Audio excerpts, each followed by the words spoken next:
ઉપરવાસમાં ભારે વરસાદથી જંબુસર આમોદ વચ્ચે વહેતી ઢાઢર નદી બે કાંઠે વહેતી થઈ, ખેડૂતોમાં ખુશી।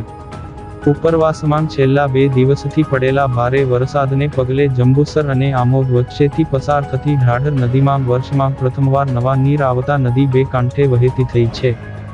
નદીના આ મનમોહક દ્રશ્યો નિહાળવા માટે આસપાસના ગ્રામજનો નદી કિનારે અને પુલ પર ઉમટી પડ્યા હતા। સતત વરસાદને કારણે નીચાણવાળા વિસ્તારોમાં સર્જાયેલી ચિંતાજનક સ્થિતિ વચ્ચે આજે વરસાદ થંભી જતાં પાણી ઓસરવા લાગ્યા છે અને જનજીવન સામાન્ય બની રહ્યું છે। નદી અને જળ સ્ત્રોતોમાં પાણીની આવક થવાથી ભૂગર્ભ જળસ્તર સુધરશે અને ખેતી માટે આ વરસાદ લાભદાયી સાબિત થવાની આશાએ ખેડૂતોમાં ભારે ખુશી જોવા મળી રહી છે। જો કે, પરિસ્થિતિ સુધારા પર હોવા છતાં તંત્ર દ્વારા નદી કિનારે કે નીચાણવાળા વિસ્તારોમાં બિનજરૂરી ન જવા અને સાવચેતી રાખવા અપીલ કરવામાં આવી છે।